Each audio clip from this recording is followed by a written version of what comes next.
اعوذ باللہ من الشیطان الرجیم بسم اللہ الرحمن الرحیم لا حول ولا قوة الا باللہ العلی العظیم حسبنا اللہ ونعم الوکیل نعم المولا ونعم النصیر رب اشرح لي صدری ویسر لي امری واحلل عقدۃ من لسانی یفقهوا قولی الحمد للہ الواحد الاحد الفرد الصمد ذی الجلال والاکرام ذی القوة المتین كما هو أهله ومستحقه الصلاة والسلام والتحية والإكرام على مولانا حبيب قلوبنا وطبيب نفوسنا وشفيع ذنوبنا مولانا مقتدانا هادينا بالقاسم محمد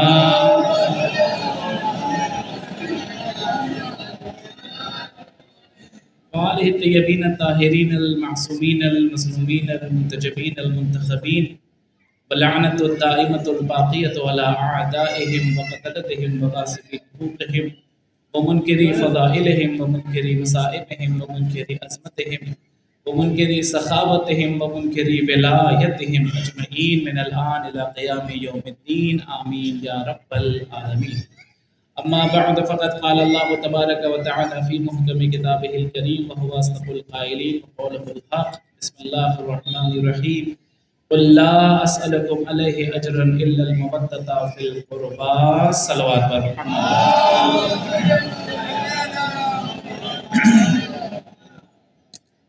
بزرگان مذہب ملت، برادران ایمانی، عزاداران سید الشہداء اور موالیان حیدر کرار، ایام عزا تیزی سے اپنے آخری مرحلے سے ہمکنار ہو رہے ہیں.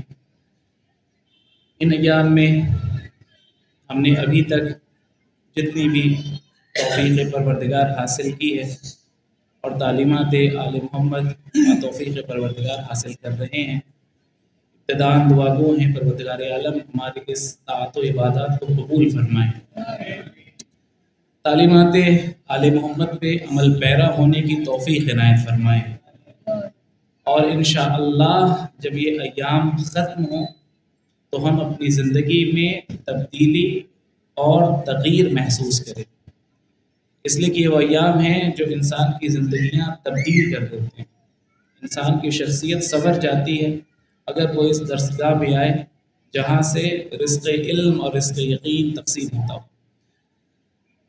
ہم آپ کے سلسلے میں آپ کی خدمت میں جو مسلسل گفتگو پیش کر رہے ہیں مودت و محبت اہل بیت کے حوالے سے کہ پروردگار عالم نے اہل بیت کی محبت کو قرآن مجید میں واجب قرار دیا ہے. ساتھ ہی ساتھ ہم نے یہ بھی عرض کیا کچھ تقاضے ہوتے ہیں محبت کے، اور ان تقاضوں میں تقاضا یہ ہے کہ محبوب کی ہر بات ہمیں پسند بھی ہو اور ہم اسے مانتے ہوئے بھی نظر آئے اور اس پہ عمل بھی کرتے ہوئے نظر آئے. اور یہ صرف خطابت کے جملے نہیں ہیں بلکہ یہ خود آیت قرآنی ہے جس میں پروردگار عالم نے ارشاد فرمایا کہ ما آتاکم الرسول فخذوہ وما نہاکم عنہ فانتہوا، تمہارا پیغمبر جو تمہیں دے دے اسے لے لو، جس چیز سے تمہیں روک دے اس چیز سے رک جاؤ. یہ تقاضائے محبت ہے کہ جب آپ کا محبوب آپ کو کسی چیز کے لیے حکم دے تو اسے قبول کیجئے، اور جس چیز سے اسے روک دے رک جائے. دنیا کے محبوب کا مزاج اور ہے اور اللہ کے محبوب کا مزاج اور ہے. دنیا کے محبوب پہ اور اللہ کے محبوب میں بنیادی فرق یہ ہے کہ دنیا کا محبوب ممکن ہے آپ کی دنیا آباد کر دے. لفظوں پہ غور کیجیے گا، دنیا کا محبوب ممکن ہے کہ آپ کی دنیا آباد کر دے، لیکن جو محبوب الہی ہوتے ہیں وہ دنیا بھی آباد کرتے ہیں آخرت بھی آباد کرتے ہیں، اور اس میں شک و شبہے کی گنجائش نہیں ہے. مل جل کے درود بھیجیں عظمت آل محمد پر.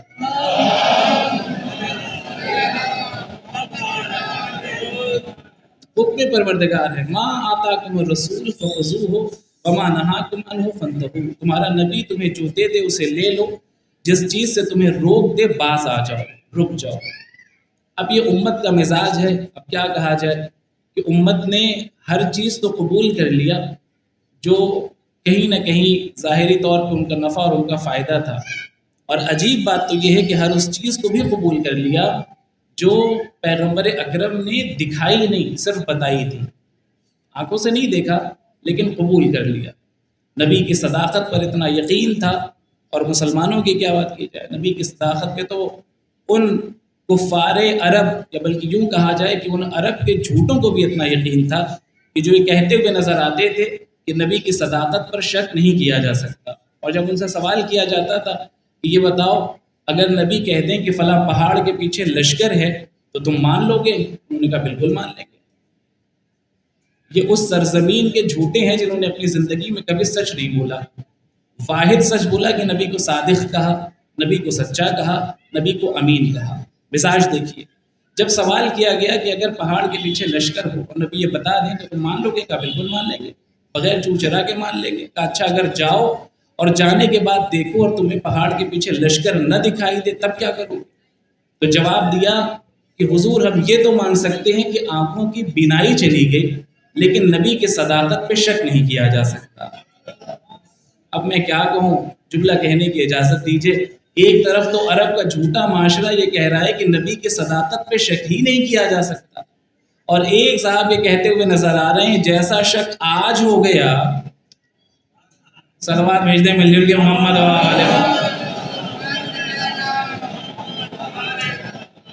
جیسا شک آج ہو گیا ایسا پہلے نہیں ہوا تھا۔ یہ تاریخ کے واقعات ہیں، ذرا جائیے گا تاریخ کی اوراق گردانی کیجیے گا اور پھر دیکھیے گا کس نبوت پہ شک کس نے کیا۔ جو نبی دے دے اسے لے لو، جس چیز سے روک دے اس چیز سے رک جاؤ۔ عجیب مزاج تھا، ہر چیز مان لی۔ نبی نے کہا جنت ہے، مسلمانوں نے جنت دیکھی نہیں تھی، جنت کی آسائشیں نہیں محسوس کی تھی، لیکن چونکہ نبی نے کہا تھا لہٰذا مان لیا۔ نبی نے کہا کوثر ہے، کوثر دیکھا نہیں، روانی نہیں دیکھی کوثر کی، لیکن چونکہ نبی نے فرمایا تھا لہٰذا قبول کر لیا۔ نبی نے کہا ملائکہ ہیں، حورے ہیں، یہاں خواب میں ہی 70 حوروں کے خواب اور ارمان سجائے جانے لگے، لیکن چونکہ نبی نے کہا تھا لہٰذا مان لیا۔ یعنی ہر اس چیز کو قبول کر لیا جو نبی نے بتائی تھی۔ ہم نے کہا دیکھا تو نہیں تھا، پھر کیسے قبول کر لیا؟ دیکھنے کی ضرورت نہیں ہے، جب نبی نے کہہ دیا ہم نے قبول کر لیا۔ قرآن کہہ رہا ہے جو نبی دے دے اسے لے لو، ہم نے لے لیا۔ تو اب آئیے نتیجہ لے جائیے، جنت دیکھی نہیں تھی لیکن قبول کر لیا، کیوں؟ کیونکہ نبی نے کہا تھا۔ کوثر نہیں دیکھا لیکن قبول کر لیا کیونکہ نبی نے کہا تھا۔ حوریں، غلمان، ملائکہ، آسائشیں، جنت کی بشارتیں، ہر چیز دیکھی نہیں تھی لیکن قبول کر لیا، کیوں؟ کیونکہ نبی نے کہا تھا۔ اور جسے 1.25 حاجیوں کے مجمع میں دونوں ہاتھوں پہ بلند کر کے دکھایا، نہ کل دیکھا تھا نہ آج دیکھ رہے ہیں۔ صلوات بھیجے مل جل کے محمد و آل محمد۔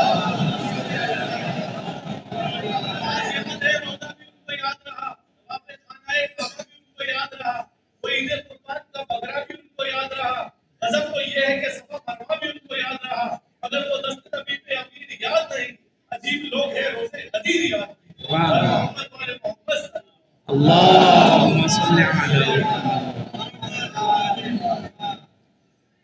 میں کیا عرض کر رہا ہوں، ہر اس چیز کو قبول کر لیا جسے دیکھا نہیں تھا، لیکن اب چونکہ آئے قرآنی پہ عمل کرنا ہے لہٰذا جو بھی نبی دیتے چلے گئے اسے مانتے چلے گئے۔ اب آئیے ذرا دوسروں کا کیوں تذکرہ کریں، اپنا حال دیکھیں۔ کیا ہم نے ہر اس چیز کو قبول کر لیا جو نبی نے ہمیں دیا تھا، یا ہم عمل پیرا ہے نہیں، یا ہماری زندگی میں کہیں نہ کہیں کوئی نہ کوئی کمی رہ گئی ہے؟ رسالت مآب احمد مجتبیٰ محمد مصطفیٰ صلی اللہ علیہ وسلم حدیث نقل کر رہے ہیں امیر المومنین غالب علی کل غالب علی ابن ابی طالب علیہ الصلوۃ والسلام۔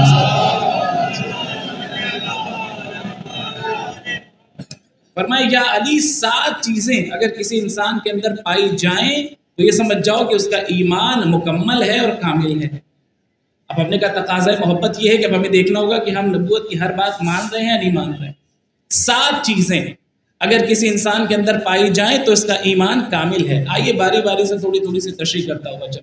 سب سے پہلی شرط کامل الایمان کی، جس کا مکمل ایمان ہے، بقول نبی بقول مرسل اعظم، فرمایا پہلی ہی شرط یہ ہے کہ انسان دائم الوضو ہو۔ میں نے کہا ذرا خود کو بھی تو ٹٹولا جائے اور دیکھا جائے ہم کہاں ہیں۔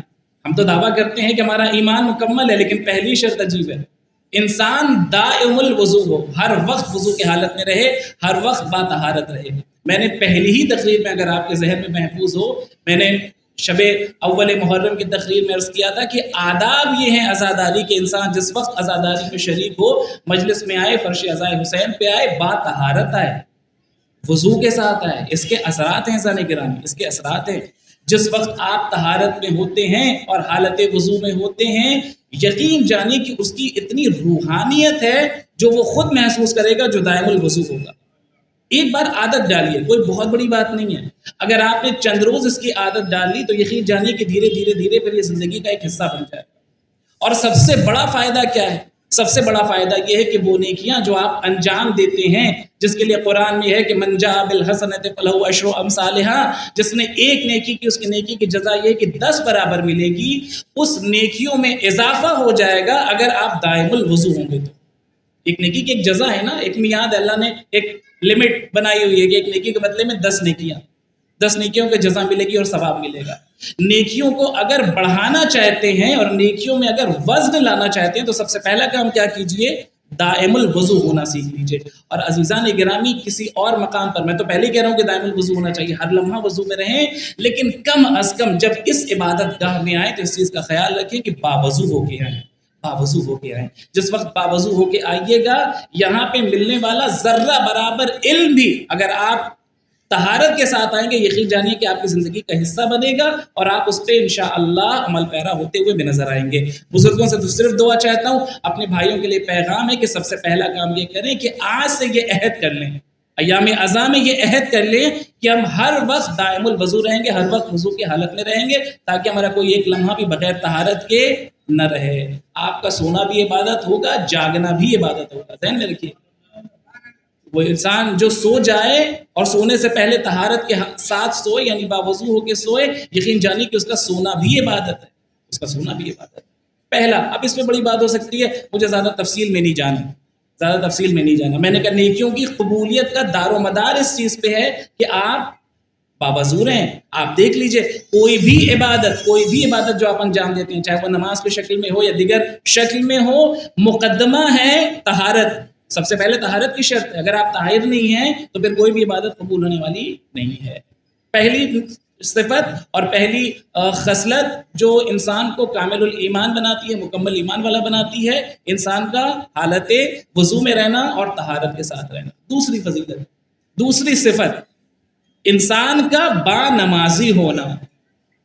جی میرے ایک بھائی نے مجھ سے کہا تھا کہ مولانا صاحب چند منٹ اگر اس کے حوالے سے بھی بیان کر دیجئے، تو بہرحال میرا حسن ظن یہ ہے کہ وہ جو نبی کا کلمہ پڑھنے والے ہیں اور جن کے دل میں ولایت امیر المومنین ہے، ان کی ایک وقت کی بھی نماز قضا نہیں ہوتی۔ یہ میرا کامل ایمان ہے، یہ میرا عقیدہ ہے۔ نماز قضا تو نہیں ہوتی، لیکن کہیں نہ کہیں سے کوتاہی ہوتی ہے، جس وجہ سے ایک الزام بھی ہم پہ لگا ہوا ہے کہ صاحب شیعہ مسلک کے افراد نماز سے دور ہیں، یہ نماز نہیں پڑھتے۔ کیوں ہوتا ہے ایسا؟ کبھی غور کیا ہے آپ نے؟ یہ الزام کسی اور پہ کیوں نہیں عائد ہوتا، یہ آپ پہ کیوں عائد ہوتا ہے؟ اس کی وجہ ہے ہم نماز تو پڑھتے ہیں، لیکن جو نماز میں ہمیں آسانیاں دی گئی ہیں، ہم نے اس کو اپنے ایمان کا جز بنا لیا ہے۔ مثال کے طور پہ ہمارے یہاں نماز میں وقت دیا گیا ہے کہ اتنے وقت تک آپ کی نماز ہے، اتنے وقت کے بعد نماز قضا ہو جائے گی۔ ہم نے کیا سوچ لیا؟ ہم نے سوچا کہ یہ جو چھوٹ دی گئی ہے یہی حصہ ہے نماز کا۔ اب حضور اگر مغرب کی نماز قضا ہو رہی ہے 11 بجے رات میں بالفرض، مجھے نہیں معلوم یہاں کی کیا وقت ہے یہاں کا، تقریباً 11:30 11:15 کے آس پاس اگر ہوتا ہو وقت، تو اب ہم یہ سوچے صاحب ہم 11:45 پہ مصلی عبادت پہ آئیں گے، ابھی تو نماز میں بڑا وقت باقی ہے۔ جی نہیں، نماز کی شان یہ ہے اور نماز کی فضیلت یہ ہے کہ اسے اول وقت میں ادا کیا جائے، اول وقت میں ادا کیا جائے۔ جو ہمارے دوسرے برادران دینی اول وقت کے پابند ہیں، جس وجہ سے وہ چیز سامنے دکھتی ہے اور دنیا والے دیکھتے ہیں اور کہتے ہیں کہ ہاں واقعی اول وقت کے عادی ہیں۔ ہمارے یہاں کیا ہوتا ہے، ہم اول وقت کے عادی نہیں ہیں۔ ہم اول وقت پہ کتنے لوگ نماز پڑھتے ہیں، جائیے ذرا مسجد کے اندر دیکھ لیجیے گا۔ اب میں بہانے پہ آ جاؤں اور عذر بنانے پہ آ جاؤں تو صاحب پھر بڑی توجیہ ہو سکتی ہے اور بڑے بہانے ہو سکتے ہیں۔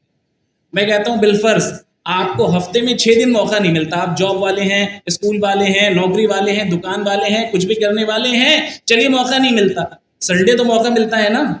ذرا سنڈے کو مسجد میں آئیے اور آ کے ذرا مسجد کی حالت دیکھ لیجیے، خود بخود جواب مل جائے گا ہم کتنا نماز کو اہمیت دیتے ہیں۔ نماز کو اول وقت پڑھنے کا نقصان کیا ہے، نہ پڑھنے کا نقصان کیا ہے، پیش کروں گا آپ کے سامنے. سلوات کا سہارا دیجیے، بات آگے بڑھاتا ہوں انشاءاللہ.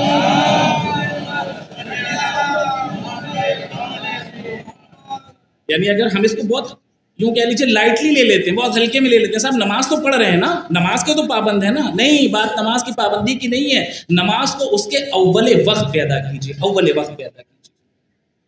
ایک شخص ہے تجارت کے لیے شام جا رہا تھا، رسالت میں آپ کی خدمت میں آیا اور آگے کہتا ہے یا نبی اللہ ایک سفر ہے، تجارت پہ جانا چاہ رہے ہیں اور آپ سے گزارش ہے کہ استخارہ دیکھ لیجیے کہ میرا سفر بہتر ہوگا میرے حق میں یا بہتر نہیں ہوگا. رسالت مآب نے اس کے لیے استخارہ کیا اور فرمایا کہ تمہارے لیے جو استخارہ آ رہا ہے وہ بہتر نہیں آ رہا ہے، اچھا نہیں ہے تمہارے حق میں، بہتر یہ ہوگا کہ یہ سفر کا قصد ترک کر دو، نہ جاؤ سفر پہ. اس نے ترک بھی کر دیا. اب بہرحال جو اس کے ساتھ کے تاجر تھے وہ چلے گئے شام، اور جانے کے بعد جب انہوں نے تجارت کی تو بڑا منفعت ہوئی، بڑا فائدہ ہوا. وہاں سے انہوں نے ان کو خط لکھا، اور اب جب خط ان کے پاس آیا تو اس میں لکھا ہوا تھا کہ صاحب آپ کے لیے تو منع کر دیا، آپ کے نبی نے کہ یہاں منفعت نہیں ہے، یہاں فائدہ نہیں ہے، یہاں بڑا فائدہ ہے، ذرا ایک بار آ کے تو دیکھیے. یہ پھر آیا نبی کی خدمت میں اور آ کے اس نے وہی کام کیا جو ہم میں سے بسا اوقات بہت تیرے لوگ کرتے رہتے ہیں. مولانا سے کہتے ہیں مولانا صاحب ایک بار استخارہ دیکھ لیجیے. ہم نے کہا ہاں ٹھیک ہے، استخارہ دیکھ لیا، منع آ گیا جو بھی ہوا بتا دیا، دوسرے دن پھر آ جاتے ہیں مولانا کوئی اور راستہ ہے، پھر سے استخارہ کر لیا جائے. ہوتا ہے یا نہیں ہوتا؟ مولانا کوئی راستہ نکال لیجیے کسی طرح سے، پھر سے استخارہ دیکھ لیں. اچھا اب رک کے جملہ معترضہ پہ ایک جملہ سنی لیجیے. سب سے پہلے تو یہ ذہن میں رکھیے کہ استخارہ ہمیشہ ضروری امر میں کیا جاتا ہے، اور اتنا ضروری کام جو آپ کی عقل میں نہ آ رہا ہو، آپ فیصلہ نہ کر پا رہے. خدا نے انسان کو عقل سلیم دی ہے، آپ اشرف المخلوق ہے، آپ اپنا اچھا برا خود بہتر سمجھ سکتے ہیں. ضرورت نہیں کہ ہر مسئلے کے لیے آپ استخارہ لے کے بیٹھ جائیے. آپ استخارے کی اہمیت کو کم نہ کیجیے. ہر چھوٹے چھوٹے مسئلے کے اندر لوگ استخارہ لے کے بیٹھ جاتے ہیں. جی صاحب شادی نہیں ہوگی جب تک استخارہ نہیں دیکھ لیں گے. شادی کے استخارے سے کیا لینا دینا؟ نہیں، اب آپ کی خاموشی بتا دی کہ یہ بات بالکل جا کے آپ کے دل سے لگ رہی ہے. ہاں شادی نہیں ہوگی ہمارے یہاں جب تک ہم استخارہ نہ کر لیں. شادی کے استخارے سے کیا لینا دینا؟ قرآن مجید میں شادی کے لیے استخارے کا حکم دیا گیا ہے، یا قرآن میں کہا گیا ہے کہ مومن کے لیے مومنہ ہے، مومنہ کے لیے مومن ہے.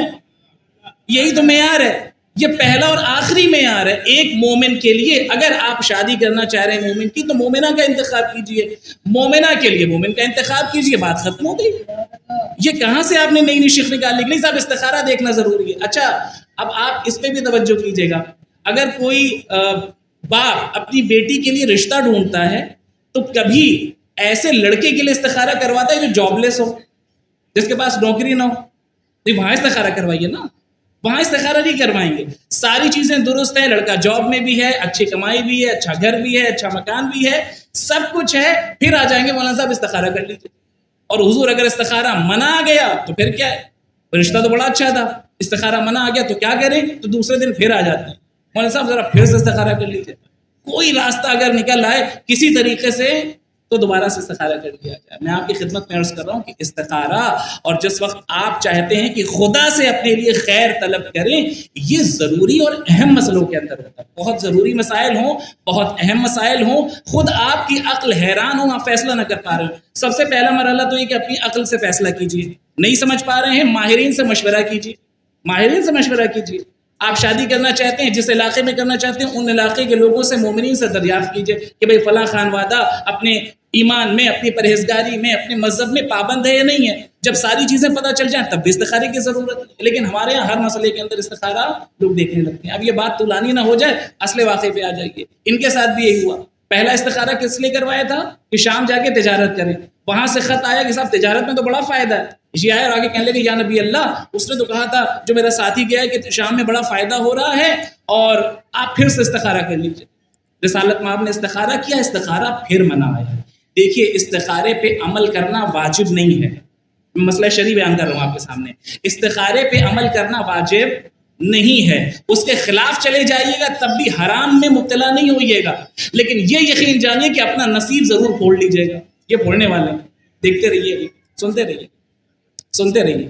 یہ چلے گئے، 2 بار استخارہ منایا ہے، اس کے باوجود یہ شام پہ تجارت میں چلے گئے. صاحب بہت فائدہ ہوا، بڑا فائدہ ہوا.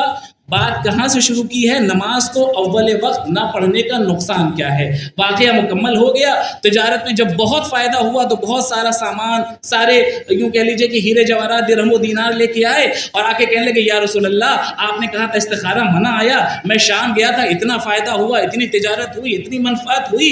رسالت پاک نے کہا وہ سارے فائدے ایک طرف، بس اتنا بتا دو جب تم شام پہنچے تھے سب سے پہلے ہی دن تمہاری نماز صبح قضا ہوئی تھی یا نہیں ہوئی تھی؟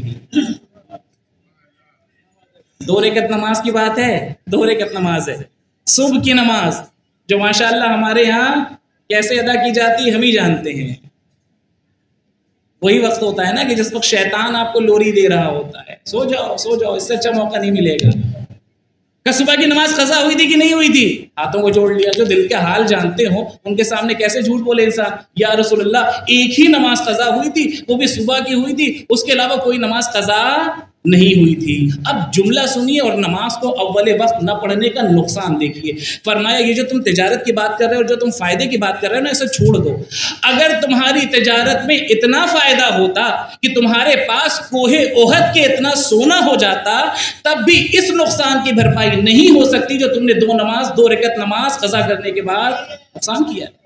بھرپائی نہیں ہو سکتی۔ صرف 2 رکعت نماز ہے صبح کی، ایک وقت کی نماز ہے، فرمایا اس کا نقصان، اس کی بھرپائی نہیں ہو سکتی اگر تمہیں کوہ احد کے برابر بھی سونے کا فائدہ ہو جائے۔ یہ ہے نماز کو اول وقت نہ پڑھنے کا نقصان۔ لہٰذا اپنی زندگی میں نماز کو اول وقت پڑھنے کی عادت ڈالیے، اور یہ ایک سبق ہے جو آج ہم نے اس فرش عزا حسین سے سیکھا ہے۔ میں اپنے بھائیوں سے کہوں گا کہ آج سے عہد کر لیں فرش عزا سے اٹھنے کے بعد کہ نماز کو اس کے اول وقت پہ ادا کریں گے۔ دعا گو ہے پروردگار عالم ہمیں نماز کو اول وقت ادا کرنے کی توفیق عنایت فرمائے۔ دعا کی قبولیت کے لیے باواز بلند الفاظ بھیجیں محمد و آل محمد۔ بس میں جلدی حدیث کو مکمل کرنا چاہتا ہوں، اس کی تشریح میں اور زیادہ نہیں جاؤں گا۔ میں نے پڑھ دیا نماز اول وقت نہ پڑھنے کا نقصان کیا ہے، اب آپ فائدہ بھی اسی سے اندازہ لگا لیجیے۔ پھر اگر کوئی اول وقت نماز پڑھ رہا ہو تو پھر اس کا فائدہ کیا ہے؟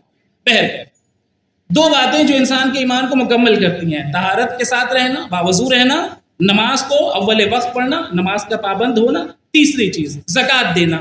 زکوٰۃ دینا، اب زکوٰۃ کی میں ڈیٹیل میں نہیں جاؤں گا۔ زکوٰۃ کے ماشاءاللہ مومنین عادی ہیں، زکوٰۃ کے مختلف قسمیں ہیں، جس پہ زکوٰۃ واجب ہے وہ والی زکوٰۃ دے، باقی جو مستحب زکوٰۃ ہے وہ آپ دیتے ہی رہتے ہیں، غربا کی مدد کرتے ہی رہتے ہیں، مجھے اس کی تفصیل میں نہیں جانا۔ آئیے 4تھے مرحلے کے اوپر، اور 4تھا مرحلہ بڑا عجیب ہے۔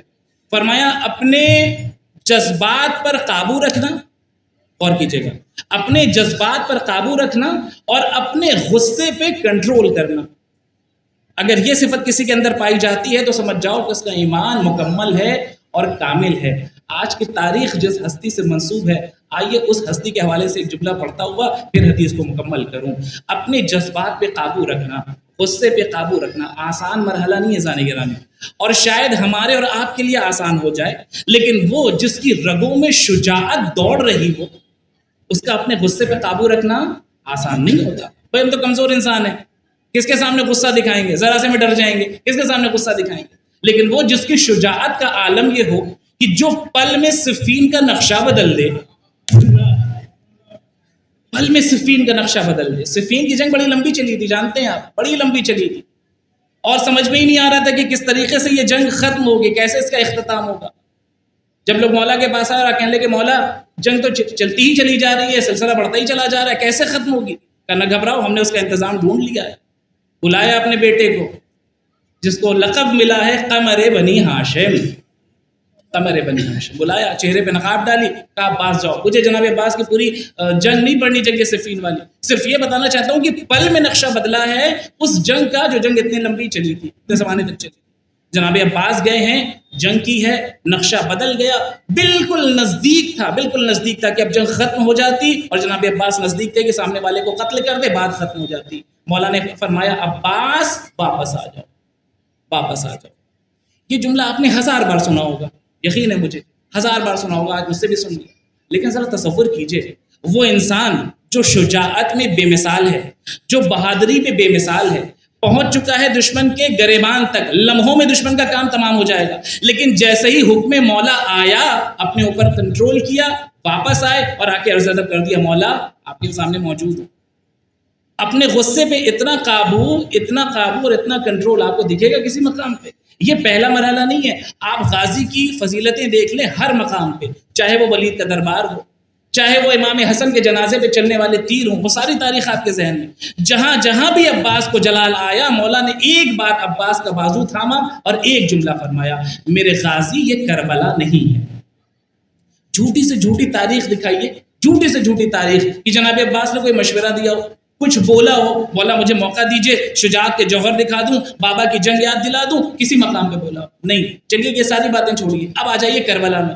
اس لیے کہ سب نے یہی کہا ہے کہ عباس کربلا کے لیے ذخیرہ ہیں. جس وقت جنگ صفین میں جناب مالک اشتر سے یہ جملہ ملتا ہے کہ جناب مالک اشتر نے کہا تھا، جب جنگ کا نقشہ بالکل بدل چکا تھا، اور فرمایا کہ مولا جنگ تو بالکل ختم ہونے والی تھی، آپ نے عباس کو کیوں بلا لیا؟ تھوڑی دیر اگر عباس اور رہ گئے ہوتے تو پھر جنگ کا نقشہ ہی بدل جاتا. مولا نے فرمایا تمہیں نہیں پتا، انہو ذخر الحسین، یہ حسین کا ذخیرہ ہے، یہ کربلا کے لیے ذخیرہ کیا گیا ہے. لیجیے عباس وہاں سے بھی چلے آئے، وہ ساری تفصیل اپنے مقام پر. یعنی ذہن میں کیا ہے جناب عباس غازی کے کہ مجھے کربلا کے لیے ذخیرہ کیا گیا ہے، کربلا میں مجھے اپنی شجاعت کے جوہر دکھانے. ایک صلوات بھیجے مل جل کے محمد والا.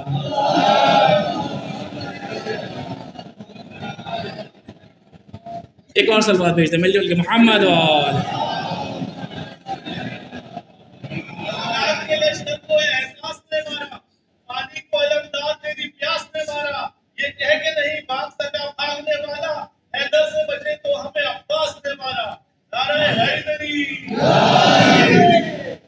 کربلا کے میدان میں آ گئے. اب جب بچپن سے یہی سنا ہے کہ مجھے کربلا کے لیے ذخیرہ کیا گیا ہے، مجھے کربلا کے لیے رکھا گیا ہے، میرے لیے دعا ہی اسی لکھی گئی ہے کہ میں کربلا میں امام حسین کا مددگار بن جاؤں، تو اب تو روز عاشورہ آ گیا، اب تو شجاعت کے جوہر دکھانے، اب تو طاقت کا مظاہرہ کرنا ہے. لیکن ہم نے دیکھا کہ جب شب عاشور جناب عباس نے تلوار پہ سیقل کرنا شروع کیا. میں مسائل کی منزل سے دور ہوں، میں بتا رہا ہوں کہ کمال اطاعت کسے کہتے ہیں، آئیے دیکھ لیجئے. غصے پہ قابو کرنا کسے کہتے ہیں، آئیے دیکھ لیجئے. اور یہی چیز ہے جو انسان کے ایمان کو کامل کرتی ہے. شب عاشور تلوار پہ سیقل کر رہے ہیں، جناب علی اکبر نزدیک پہنچے، آواز دی، چچا کیا ارادہ ہے؟ فرمایا میرے لال کل جس وقت جنگ ہوگی تو دیکھنا، اگر میں نے اپنے بابا کی جنگ یاد نہ دلا دی تو مجھے عباس نہ. یہ جوہر ہے نا، یہ جذبہ ہے نا کہ مجھے جنگ کرنی ہے، مجھے رکھا ہی گیا اسی لیے. مجھے عباس نے مجھے مانگا ہی اسی دن کے لیے گیا تھا. تمام تفصیل آپ کی نگاہوں میں. لیکن ہم دیکھتے ہیں کہ تھوڑی دیر گزری، امام حسین نزدیک آئے، عباس سے تلوار کو اپنے ہاتھ میں لیا، آواز دی میرے غازی ہم یہاں جنگ کرنے نہیں آئے، ہم یہاں جنگ کرنے نہیں آئے. پھر میں کہوں گا جھوٹی سے جھوٹی روایت دکھائیے جس پہ جناب عباس نے یہ جملہ کہا ہو کہ میرے آقا مجھے تو اسی دن کے لیے مانگا گیا تھا، مجھے تو کربلا کا ذخیرہ کہا گیا تھا، مجھے تو آپ ہی کے لیے مانگا گیا تھا، اور آپ کہہ رہے ہیں کہ میں شجاعت کے جوہر نہ دکھاؤں، میں جنگ نہ کروں. کسی مقام پہ نہیں ملتا. یہ بھی وہ مرحلہ تھا جہاں پہ عباس نے کمال اطاعت دکھایا، اور غصے پہ قابو کرنا کسے کہتے ہیں ہمیں اور آپ کو سکھایا. بالکل خاموش ہے. مولا آپ کا جو حکم یہ کمال اطاعت ہے، یہ چاہتے ہیں اہل بیت ہم سے اہل بیت یہی چاہتے ہیں کہ ہم اپنے اطاعت کا وہ جوہر پیش کریں کہ دنیا دیکھے یہ ہیں اہل بیت کے چاہنے والے. غصے پہ قابو کرنا سیکھیے، یہ چیز آپ کے ایمان کو کامل کرے گی اور مکمل بنائے گی. کتنی چیزیں میں نے بتا دی؟ باطہارت رہنا، باوضو رہنا، نماز کا پابند ہونا، زکوٰۃ دینا، اپنے غصے پہ قابو رکھنا، استغفار کرنا، توبہ کرنا. اور استغفار کے لیے اس سے اچھے ایام نہیں ہو سکتے جب آپ فرش عزائے حسین پہ ہوں، اہل بیت کا واسطہ دے کر دعا مانگیں اور دعا کریں کہ میرے اللہ ہمارے تمام گناہان صغیرہ اور کبیرہ کو بحق سید الشہداء ابا عبداللہ علیہ السلام معاف فرما. میرے اللہ ہماری تمام دلی جائز حاجات کو بحق سید الشہداء قبول فرما. دعا کی قبولیت کے لیے باواز بلند صلوات دیجیے محمد والے.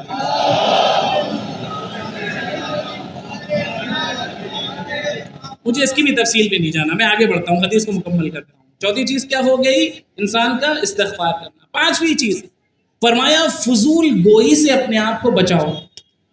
فضول گوئی سے، بیہودہ گوئی سے، فالتو باتوں میں وقت صرف نہ کرو. جب بھی بولو سوچ سمجھ کے بولو، کیا بول رہے ہو، اس بولنے کا فائدہ کیا ہے، اس کا پورا تمہیں نتیجہ کیا ملنے والا ہے، کہیں اس کا کوئی نقصان تو نہیں ہے، معاشرے کے اندر فساد تو نہیں ہوگا، کچھ اختلاف تو نہیں ہوگا. لہٰذا بولنے سے پہلے سوچو، نفعت بولو. یہ جو ہمارے بولتے ہیں نا محاورتاً، یہی ہے. فارسی میں کہتے ہیں کہ ہر سخن جاری و ہر نقطہ مقامی دارت. ہر بات ہر جگہ نہیں کہی جاتی. اب ممبر کے بھی کچھ تقاضے ہیں، ہر بات ممبر سے نہیں کہی جا سکتی. جیسے میں اپنے بھائیوں سے کہتا ہوں کہ جب آپ کو کوئی سوال پوچھنا ہو تو آپ مجھ سے باہر پوچھیے، ممبر سے ہٹ کے پوچھیے. ہر بات ممبر پہ بیان کرنے والی نہیں ہوتی. ہر چیز، ہر بات کہنے کا ایک مقام ہوتا ہے اور ایک جگہ ہوتی ہے. اگر انسان اپنے آپ کو فضول گوئی سے بچا لے، بے ہودہ گوئی سے بچا لے، تو یقین جانی کہ اس کا ایمان کامل ہے بقول مرسل اعظم. اور خاص طور سے ان ایام عزا میں ہمیں اس پہ توجہ کرنا چاہیے. ابھی خطبے میں آپ کے سامنے سرکار ارشاد فرما رہے تو خوبصورت جملہ کہہ رہے تھے. وہ کہہ رہے تھے کہ آپ کی تمام عزاداری اور تمام عزاداری کے توجہات کا مرکز ہونا چاہیے ذات اہل بیت علیہ السلام. جس وقت آپ یہاں پہ آ رہے ہیں اس نیت کے ساتھ آئیے کہ صرف یہاں پہ اہل بیت کے لیے آئے. بس حضور گوئی کا مطلب کیا ہے؟ یہاں بیٹھ کے بھی ہم ادھر ادھر کی باتیں کر رہے ہیں. اب ان کے گھر میں کیا ہو رہا ہے، ان کے کیا پک رہا ہے، ان کے کیا ہو رہا ہے، ان کی انجمن، ان کی انجمن، ان کا قبیلہ، ان کا قبیلہ، ان ساری چیزوں میں وقت ضائع نہ کیجیے. حضور گوئی سے بچیے، حضور گوئی سے بچیے. اس لیے اس سے آپ کی پہچان ہوتی ہے، اس سے آپ کی شخصیت دکھ جاتی ہے. شیخ سعدی فارسی ادب کا بہت بڑا شاعر گزرا ہے، آپ نے کہیں نہ کہیں نام سنا ہوگا. حالانکہ پہلے تو ان کی کتابیں ہمارے یہاں کورس میں شامل ہوتی تھی، اب تو خیر ہٹا دی گئی جی. گلستان سعدی اور بستان سعدی بہت خوبصورت مصریں، اگر آپ تک پہنچ جائے تو میں ترجمہ بھی کروں گا انشاءاللہ. اہل ادب کے لیے تو واضح ہے. شیخ سعدی کہتے ہیں کہ کامرد سخن نگفتے باشد ای کو ہنرش نہفتے باشد. جب تک انسان بولتا نہیں ہے اس کا عیب بھی چھپا رہتا ہے، اس کا ہنر بھی پوشیدہ رہتا ہے. ہر بیشے گما مبر کی خالیس شاید کے پلنگ نہ ہوتے باشد. ہر جنگل کو سمجھ لو کہ خالی ہے، شاید ہو سکتا ہے کہ کوئی درندہ چھپا بیٹھا ہو جنگل کے اندر جو تمہیں چیر پھاڑ کھا جائے. مجھے پہلے دو مصروں سے کہا جب تک انسان بولتا نہیں ہے اس کا عیب بھی چھپا رہتا ہے، اس کا ہنر بھی چھپا رہتا ہے. جیسے ہی بولتا ہے پہچان لیا جاتا ہے، اس کا عیب بھی ظاہر ہو جاتا ہے، ہنر بھی ظاہر ہو جاتا ہے. مکتب تشیع کے ایک ماہ ناز عالم دین گزرے. آئیے میں اس بات کو دلیل بھی دیتا چلوں کہ کس طریقے سے انسان پہچان دیا جاتا ہے. لہٰذا کہا جاتا ہے سوچ سمجھ کے بولیں، کہاں بول رہے ہیں، کیا بول رہے ہیں، اس کے اوپر توجہ کیجیے. شیخ بہائی رحمۃ اللہ علیہ ماہ ناز عالم دین ہے، مکتب تشیع کے پہچان ہے، شناخت ہے ہمارے مذہب کی. شاہ عباس کا دور ہے، بادشاہ ہے، اصفہان کے اندر موجود ہے. اور آپ جانتے ہیں کہ علماء کا کام کیا ہوتا تھا کہ جاتے تھے، تبلیغ کرتے تھے، لوگوں کو نصیحت کرتے تھے، راہ راست کی ہدایت کیا کرتے تھے. اسی ارادے سے شیخ بہائی پہنچے اصفہان. اچھا شیخ بہائی عالم دین ہے، قابل عزت شخصیت ہے، لیکن وہ اللہ نے ان کو جسم و جسمانیات کے اعتبار سے وہ پرسنالٹی نہیں دی تھی کہ انسان کی توجہ کا مرکز بن جائے. معمولی سی تو یوں کہہ لیجیے کہ بھیا تھی، معمولی لباس پہنتے تھے، مولا کے چاہنے والے ہیں، سادہ لوگ ہیں، معمولی لباس پہنتے ہیں، چھوٹا سا قد تھا، کوئی ایسا یعنی ان کا چہرہ کوئی ایسی شخصیت نہیں تھی کہ لوگ دیکھیں اور سمجھیں کہ صاحب کوئی بہت بڑی ہستی آ رہی ہے. تو یہ جب چاہتے تھے کہ شاہ عباس کے محل میں داخل ہو جائیں تو جو خادم تھا ان کو اجازت ہی نہیں دیتا، وہ راستے سے ہی ان کو روانہ کر دیتا تھا، رخصت کر دیتا تھا. بار بار کوشش کرتے تھے، نہیں ہو پا رہا تھا. انہوں نے سوچا تھا کیسے جائیں گے، کیسے نصیحت کریں گے، کیسے پیغام پہنچائیں. واپس آ ہی رہے تھے کہ راستے میں ان کو ایک شخص دکھائی دے گیا. دیکھا کیا کہنا، اللہ نے کیا خوبصورت پرسنالٹی دی. اچھا یہ بھی میری بات کو تائید ہو گئی جو میں نے کچھ دن پہلے کیا تھا کہ اللہ نے ہر انسان کو الگ الگ نعمتوں سے نوازا ہے. کچھ نعمتیں آپ کے پاس ہیں، کچھ نعمتیں کسی اور کے پاس ہیں. اللہ نے آپ کو اس نعمت سے نوازا ہے کہ آپ فرش عزائے حسین پہ بیٹھ کے سن رہے ہیں. اللہ نے مجھے اس نعمت سے نوازا ہے کہ میں آپ کے سامنے بیان کر رہا ہوں. نعمتوں میں فرق ہے، کسی کو کچھ ملا، کسی کو کچھ ملا. زیادہ شکوہ نہیں کرنا چاہیے، جتنا مل گیا اس کے اوپر شکر گزار کریں. تو دیکھا کہ شخص ہے بڑا خوبصورت، رحیم شہید، بہترین اچھی ہیکل والا، اور کام کیا کر رہا ہے مجھے نہیں پتا آپ کے شہر میں کیا کہتے ہیں، ہمارے اسے دھنیا کہا جاتا ہے جو پوری دھننے والا کام کرتے ہیں. جی بہرحال اب آپ سمجھ گئے ہوں گے جو میں کہنا چاہ رہا تھا، کیونکہ مجھے نہیں معلوم یہاں کی زبان میں کیا بولتے ہیں، ہمارے یہاں دنیا بولتے ہیں. وہ وہی کام کر رہا تھا، پوری تو دھننے کا کام کر رہا ہے. شیخ بھائی کی نگاہ گئی، کچھ دیر تک سوچا اور پھر سوچے کہنے لگے کیوں نہ اس کو لے کے چلیں ساتھ میں، اس کو ساتھ میں لے کے چلتے ہیں، شاید اس کی وجہ سے ہمیں اجازت مل جائے. ہمیں تو اجازت نہیں ملی. میں آپ کو بتا رہا ہوں کہ ظاہری حلیہ ان کا ایسا ہی تھا. بلکہ ان کے بارے میں یہ بھی ملتا ہے کہ ایک بار کسی کتاب خانے میں گئے، کتاب کی دکان میں گئے اور جا کے یوں ہی انہوں نے کتاب کی ورق گردانی شروع کر دی. اس میں ان کی کتابیں رکھی ہوئی تھی، اس میں سے انہوں نے اپنی کتاب اٹھائی اور اسے پڑھنا شروع کیا. سامنے والے نے کہا کیوں کتاب چھوڑ رہے، چلو رکھو کتاب، جاؤ یہاں سے. کیا چلے جائیں گے؟ تو ناراض ہوتے ہیں نا جب کسی ایسی شخصیت کو دیکھنے کہ بھائی معمولی انسان ایک کتاب کیا پڑھے گا، شکل سے ایسا نہیں لگ رہا کہ بہت بڑے عالم ہوں. تو انہوں نے کہا کہ حضور پتہ ہے یہ کتاب کس کی ہے؟ کہنے لگے ہاں پتہ ہے، تم چل کے کیا کرو گے؟ کس کی کتاب ہے؟ شیخ بہائی کی کتاب ہے. شیخ بہائی تمہارے سامنے موجود ہے. دکان والے کا جملہ سنیے، میں ظاہری جسے کی بات کر رہا ہوں.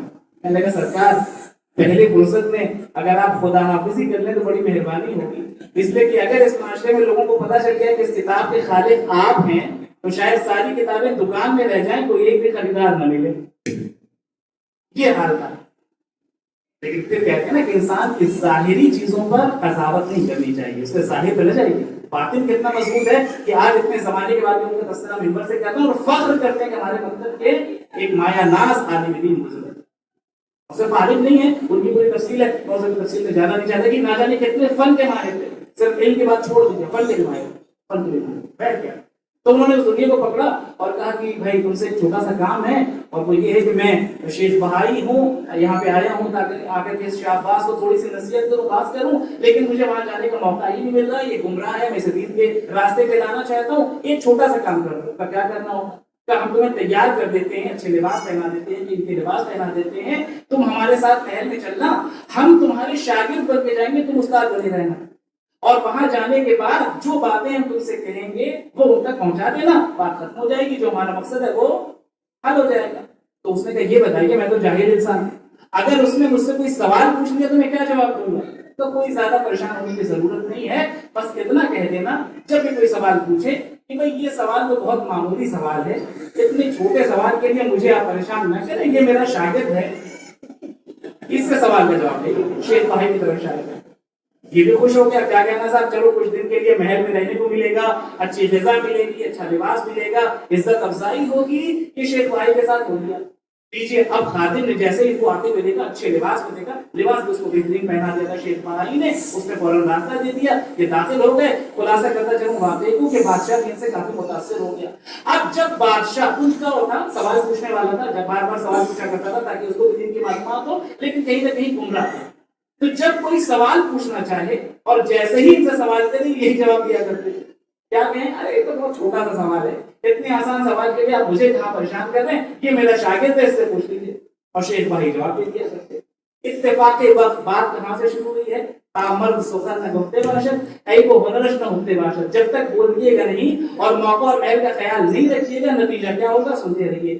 ایک بار ایسا ہوا کہ شیخ بھائی کہیں ادھر ادھر ہو گئے، یہ ہو گیا تنہا، بادشاہ نے ان کا ہاتھ تھاما اور کہا سرکار آئیے آپ کو اپنی ریاست دکھا دی، اور ریاست دکھانے کے بہانے باہر نکلا تھا، دیکھیے ہماری یہ زمین ہے، یہ جائیداد ہے، یہ محل ہے، اور یہ جو زمین خالی پڑی ہوئی ہے، ہم چاہتے ہیں کہ زمین میں کوئی اچھا کام کریں جس سے قوم کا فائدہ ہو، قوم کی فلاح بہبود کے لیے کام کرنا چاہتے ہیں، آپ کیا مشورہ دیں گے؟ ابھی تک تو ہر مقام پہ شیخ بھائی موجود ہے، اب یہاں تو کوئی موجود نہیں، تو یہ کیا کہتے ہیں؟ انسان بولے گا پہچان لیا جائے گا۔ انہوں نے کہا بادشاہ سلامت، میرے خیال سے اگر آپ یہاں پہ کچھ کلو روئیاں منگوا دیں اور ہم اپنے کچھ ساتھیوں کو بلا کے لے کے چلے آتے ہیں تو جو کام ہم وہاں پہ مشکلوں سے کرتے ہیں یہاں آسانی سے کریں گے، جاڑے میں مومنین کا بھی فائدہ ہو جائے گا۔ صلوات بھیجیں مل کے محمد پڑھ رہا ہوں، یا علی اگر چاہتا ہے کوئی انسان کہ اس کا ایمان مکمل ہو جائے، خیر خواہ ہو، محبین اہل بیت اطہار علیہ السلام، ہم اہل بیت سے محبت کرنے والا ہو، ہم اہل بیت کا خیر خواہ ہو، یقین جانو کہ پھر اس کا ایمان مکمل ہے، اور اس کا ایمان اس درجے تک پہنچ گیا ہے کہ اس کی دنیا بھی آباد ہے، اس کی آخرت بھی آباد ہے۔ اہل بیت سے محبت کرتے ہیں تو یہ جو پہلے میں نے ساری چیزیں بتائی کہ میں نے محبت اہل بیت کو آخر میں کیوں رکھا ذرا غور کیجئے گا، میں اسے پہلے بھی کر سکتا تھا، حالانکہ روایت میں بھی یہ ساتویں مقام پہ، کیوں؟ کیونکہ یہی لب لباب ہے، یہی خلاصہ ہے، یہی نچوڑ ہے۔ اہل نماز ہو، اہل روزہ ہوں، اہل زکوٰۃ ہوں، گناہ سے بچنے والے ہوں، فضول گوئی سے بچنے والے ہوں، استغفار کرنے والے ہوں، سب کچھ ہونے کے بعد آخری چیز اور ماحصل یہ ہے کہ دل میں اہل بیت کی محبت ہو۔ اگر دل میں اہل بیت کی محبت نہیں ہے، ایمان کامل نہیں ہو سکتا۔ دعا گو ہیں پروردگار عالم ہمارے قلوب کو اہل بیت کی محبت سے سرشار فرمائے۔ بس میں نے ختم کر دیا، اہل بیت کی محبت اور ساتھ ہی ساتھ اہل بیت کی اطاعت، فرما برداری۔ اور آج جس ہستی کا تذکرہ کرنا ہے اس نے تو ہمیں بتایا ہے کہ اطاعت کا مفہوم کیا ہے، اطاعت کسے کہتے ہیں، اور اہل بیت کی اطاعت کیسے کی جاتی ہے۔ آئیے اس ہستی سے سیکھیں۔ اور میں نے ایک نمونہ آپ کے سامنے پیش کیا تھا کہ اپنے علم کا اظہار نہیں کیا ہے عباس غازی نے، جس مقام پہ بھی نہ کوئی مشورہ دیا، نہ کوئی سوال کیا، نہ کوئی چو، نہ کوئی چرا، حسین نے مدینے میں کہا عباس چلنا ہے، عباس تیار ہو گئے، مکے پہنچ گئے، مکے میں فرمایا عباس خانہ کعبہ پہ جاؤ خطبہ دو، عباس نے سوال نہیں کیا، خطبہ دے دیا۔ حج نہیں کیا، واپس چلے آئے، عباس خاموش ہے، کربلا کے میدان میں آ گئے۔ ہر لمحے پہ میں کہتا رہا ہوں آپ کے سامنے جھوٹی سے جھوٹی روایت دکھائیے کہ جناب عباس نے سوال کرنا تو دور کی بات ہے، کوئی ایک مشورہ بھی وقت کے امام کو دیا نہیں ملتا، کسی مقام پہ نہیں ملتا، کسی مقام پہ نہیں ملتا۔ یہی وجہ ہے کہ ناز تھا حسین کو اپنے بھائی پر، ناز تھا، اور اتنا ہی ناز تھا اور اتنا ہی فخر تھا کہ جب عباس کی شہادت کی خبر ملی ہے اور اس وقت عباس کے کنارے پہنچے ہیں تو ایک جملہ فرمایا تھا، یا اخی الان ان کسرا زہر، میرے بھائی تیرے مرنے نے میری کمر تو۔ اور یہ غازی ابوالفضل العباس کا کمال بھی ہے، کمال اطاعت کا انعام بھی ملا ہے اللہ کی طرف سے۔ اور کیا انعام ملا ہے؟ آج 14 صدیاں گزر گئی ہیں، آج جب بھی ہم امام حسین کا تذکرہ کرتے ہیں غازی عباس کا تذکرہ ضرور کرتے ہیں۔ اور یاد رکھیے گا، میرا جملہ ذہنوں میں محفوظ کر کے جائیے گا، دنیا کا کوئی انسان حسین تک پہنچ ہی نہیں سکتا اگر عباس کے وسیلے سے نہ جائے۔ معرفت حسین نہیں آئے گی، معرفت حسین نہیں آئے گی۔ عباس کا لقب صرف باب الحوائج نہیں ہے، باب الحوائج تو مشہور ہو گیا، میرے غازی کا لقب، میرے غازی کا ایک اور لقب ہے، میرے غازی کو باب الحسین بھی کہا جاتا ہے، حسین کا دروازہ، حسین کا دروازہ۔ جیسے نبی علم کا دروازہ تھے نا، شہر علم تھے، علی علم کا دروازہ تھے، کوئی نبی تک نہیں پہنچ سکتا تھا جب تک علی کے وسیلے سے نہ جائے، اسی طریقے سے کوئی حسین کی معرفت حاصل نہیں کر سکتا جب تک کہ عباس کے دہلیز سے ہو کے نہ جائے۔ اور اللہ نے اس اطاعت کا انعام کیا بخشا ہے، ذرا تصور کیجئے، ایک طرف روضہ سید الشہداء امام حسین اور ایک طرف روضہ حضرت ابوالفضل العباس، کیا کہنا، کیا سبحان اللہ۔ روضہ سید الشہداء کے سامنے اگر کسی کا روضہ جگمگا رہا ہے تو وہ غازی ابوالفضل العباس کا روضہ، اور جب تک غازی ابوالفضل العباس کے روضے پہ نہیں پہنچیے گا اور جب تک ان سے معرفت کی بھیک نہیں مانگیے گا، یقین جانیے کہ حسین کی معرفت حاصل نہیں ہو سکتی۔ یہ باب الحسین ہے، یہ حسین کا دروازہ، انہوں نے سکھایا اطاعت کسے کہتے ہیں، اور انہوں نے ہمیں بتایا بندگی کسے کہتے ہیں۔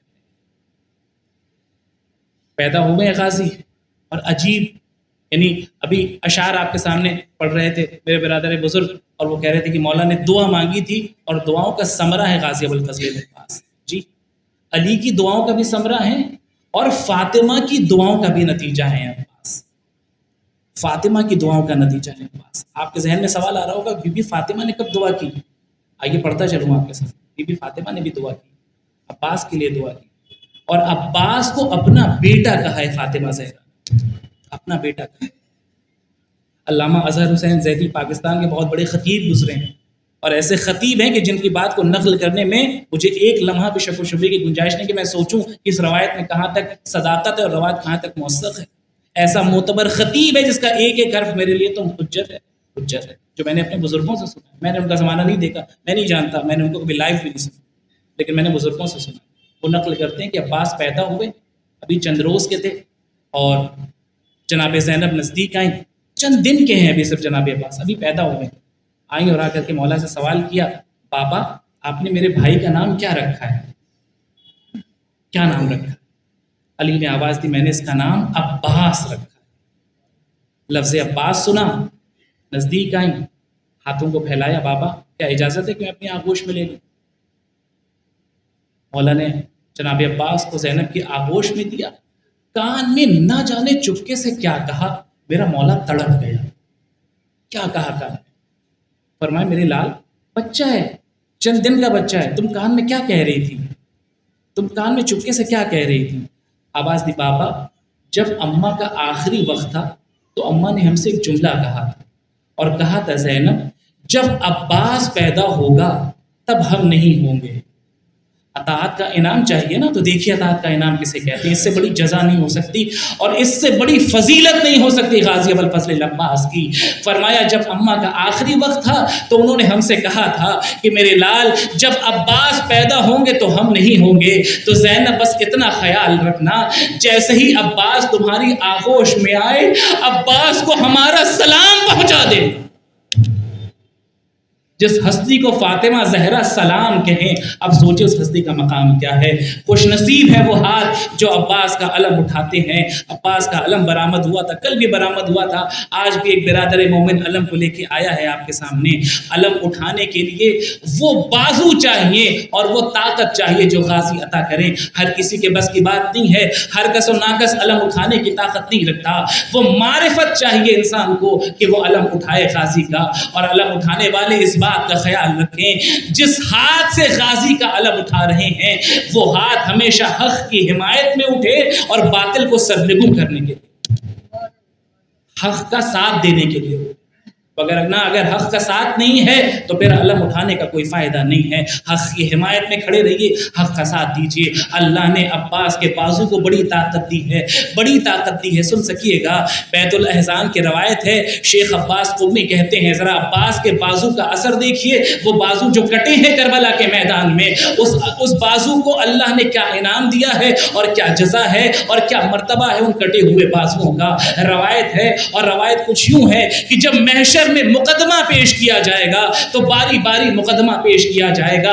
سب سے پہلا مقدمہ محشر میں پیش کیا جائے گا، کس کا پیش کیا جائے گا؟ اگر میں آپ کے سامنے یہ جملہ پیش کروں، محشر میں مقدمہ پیش کیا جا رہا ہے، مظلوموں پہ سنوائی ہو رہی ہے، تو ذرا بتائیے گا سب سے پہلا مقدمہ کس کا ہوگا؟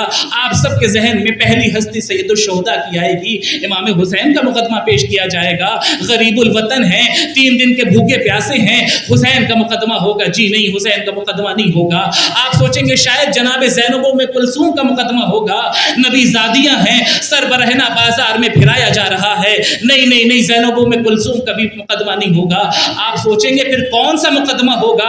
آئیے میں جلدی سے پیش کرتا چلوں۔ سب سے پہلا مقدمہ جو میدان محشر میں پیش کیا جائے گا، 2 بیویاں آگے بڑھیں گی، ایک بیوی کا نام خدیجۃ الکبریٰ ہے، ایک بیوی کا نام فاطمہ بنت اسد ہے۔ یہ دونوں آگے بڑھیں گی، دونوں کے ہاتھ میں ایک بچہ ہوگا اور ایک سوال ہوگا، میرے اللہ بس اتنا بتا دے میرے محسن کی خطا کیا تھی، میرے محسن کا قصور کیا تھا، میرے اس بچے کا قصور کیا تھا جسے دنیا میں بھی آنے نہیں دیا گیا، جسے دنیا میں بھی آنے نہیں دیا گیا۔ دونوں کا ایک ہی سوال۔ خدیجہ آواز دیں گے، میرے اللہ میں نے تیرے راہ میں اپنا سارا مان و ملال ختم کر دیا تھا، ساری دولت قربان کر دی تھی، میں نے تیرے نبی کی حمایت کی ہے زندگی کی آخری سانس تک، اس کا مجھے یہ صلہ مل رہا ہے، اس کا مجھے اسے صلہ مل رہا ہے کہ میری بیٹی کے بچے کو اس کے شکم میں ہی قتل کر دیا گیا۔ جناب فاطمہ بنت اسد آئیں گے، وہ بھی یہ جملہ آواز دیں گے، میں نے اپنے لال کو راہ اسلام میں قربان کر دیا۔ میرا لال تھا جو پرچم بردار اسلام تھا، جو نبی کا حامی تھا، جو نبی کا مددگار تھا، میرے اللہ اس کے بچے کے ساتھ اتنا بڑا ظلم، اتنی بڑی ناانصافی۔ یہ ہے پہلا مقدمہ۔ اب آپ سب کے ذہن میں سوال آ رہا ہو کہ یہ مقدمہ جو جناب خدیجہ لے کے آئی ہیں، جناب فاطمہ بنت اسد لے کے آئی ہیں، اب اگر اس جملے کو آپ نے سمجھ لیا تو رونے کے لیے اور گریہ کرنے کے لیے کافی ہے۔ یہ مقدمہ تو خود ماں کو پیش کرنا چاہیے تھا نا، جناب زہرا کو پیش کرنا چاہیے تھا۔ جناب زہرا یہ مقدمہ کیوں نہیں لے کے آئے؟ خود ان کا بچہ ہے، ان کے شکم میں انتقال ہوا ہے، ان کے شکم میں شہید ہوا ہے، زہرا کا پہلو شکستہ کیا گیا ہے، یہ مقدمہ زہرا کیوں نہیں پیش کر رہی ہیں؟ تو جواب ہمیں ملا مالی سبتین کی روایت میں، جناب زہرا نے یہ مقدمہ اس لیے پیش نہیں کیا کیونکہ جناب زہرا کے ہاتھ خالی ہی نہیں ہیں۔ کیا ہے زہرا کے ہاتھ میں؟ ہاں، ابو الفضل عباس کے چاہنے والے ہیں نا، غازی کے رونے والے ہیں، تو جملہ سنیے اور دل پہ ہاتھ رکھ کے سنیے گا۔ غازی کے چاہنے والوں کے لیے جملہ نظر کر رہا ہوں، اپنا مقام دیکھیے، اپنی شخصیت دیکھیے اور اپنی فضیلت دیکھیے۔ بی بی کے ہاتھ خالی نہیں ہیں، بی بی کے ہاتھ میں کچھ ہے۔ کیا ہے یہ تو دوسرے مقدمے میں واضح ہوگا، اور یہ مقدمہ کب واضح ہوا؟ جب نبی نے میدان محشر میں آواز دی، یا علی امت کی شفاعت کرنی ہے، ذرا فاطمہ سے پوچھئے امت کی شفاعت کے لیے سامان کیا ہے، اپنی امت کی شفاعت کے لیے سامان کیا ہے۔ بی بی آگے بڑھیں گی اور آواز دیں گی، بابا میری امت کی شفاعت کے لیے کافی ہے۔ کیا کافی ہے؟ الیدان مقطوعتان من ولدی العباس، میرے بیٹے عباس کے 2 کٹے ہوئے بازو،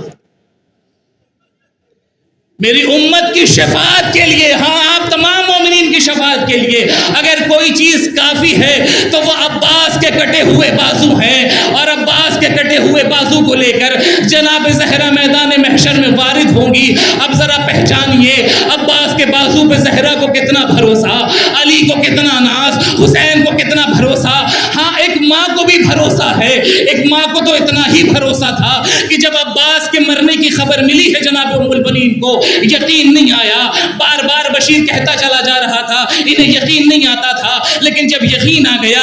جملے روایت کے ملتے ہیں ام البنین کیا کرتی تھی، بار بار بقی میں جاتی تھی، قبروں کے نشان بناتی تھی. مجلس میں نے مکمل کی اس جملے پہ، قبروں کے نشان بناتی تھی. اپنے سارے بچوں پہ رونے کے بعد جب غازی کا ماتم کرتی تھی تو ایک جملہ کہتی تھی، میرے غازی لوگ مجھ سے کہتے ہیں تیرے بازو قلم کیے گئے، مجھے یقین نہیں آتا. لوگ مجھ سے کہتے ہیں تیرے سر پہ گرز آہنی لگا، مجھے یقین نہیں آتا. میرا غازی اتنا جری، میرا غازی اتنا دلیر. لوگ مجھ سے کہتے ہیں عباس کی آنکھوں میں تیر پیوست ہوا، مجھے یقین نہیں آتا. لیکن میرے غیرت دار عباس، جب لوگ مجھ سے کہتے ہیں زینب کے سر سے ردا چھینی گئی، سکینہ کو تماچے لگائے گئے، حسین کا سر نوکے نیزہ پہ بلند کیا گیا، مجھے یقین آ جاتا ہے اگر میرا غازی زندہ ہوتا نہ حسین پہ ظلم ہوتا، نہ سکینہ کو تماچے لگتے، نہ نبی زادیاں راہ شام و کوفہ سر برہنہ پھرائی. انا للہ و انا الیہ راجعون. رضا بقضائه وتسلیما لامره فسيعلم الذين ظلموا اي منقلب ينقلبون. الا لعنة الله على القوم الظالمين. الہی بحق زہرا و ابیہا و بعلہا و بنیہا، بار اللہ تجھے واسطہ محمد و آل محمد کا ہماری اس مختصر سی عبادت کو شرف قبولیت عطا فرما. میرے اللہ تجھے واسطہ محمد و آل محمد کا جہاں جہاں بھی شیان حیدر کرار ہے، ان کی جان مال عزت و آبرو کی حفاظت فرما. جتنے بھی پریشان حال ہیں ان کی پریشانیوں کو جلد از جلد دور کر. جتنے بھی مقروض ہیں انہیں قرض سے سبکدوش کر. جتنے بھی بے اولاد ہیں ان کو نعمت اولاد سے مالا مال فرما. میرے اللہ ہمیں جو بیمار ہیں انہیں بیمار کربلا کے صدقے میں شفائے کامل و عاجل عنایت فرما. علی الخصوص ایک مومن جناب نعیم حیدر زیدی صاحب جو کافی علیل ہیں، دعا گو ہیں پروردگار عالم اس ذکر کے صدقے میں، بیمار کربلا کے صدقے میں انہیں شفائے کامل و عاجل عنایت فرما. میرے اللہ تجھے واسطہ محمد و آل محمد کا ایران عراق سیریا ملماء عالم روضہ مقدسہ کی حفاظت فرما. دشمنان اہل بیت کو جلد از جلد نیست و نابود فرما. میرے اللہ تجھے واسطہ محمد و آل محمد کا منتقم خون حسین امام زمانہ کے ظہور میں تعجیل فرما. ان کا ظہور ہمارے اعمال کو اس قابل بنا کہ ہمارے شمار کو کیا وان ساتھ کیا جا سکے. اللہم تقبل منا انک انت السمیع العلیم. ماتم حسین.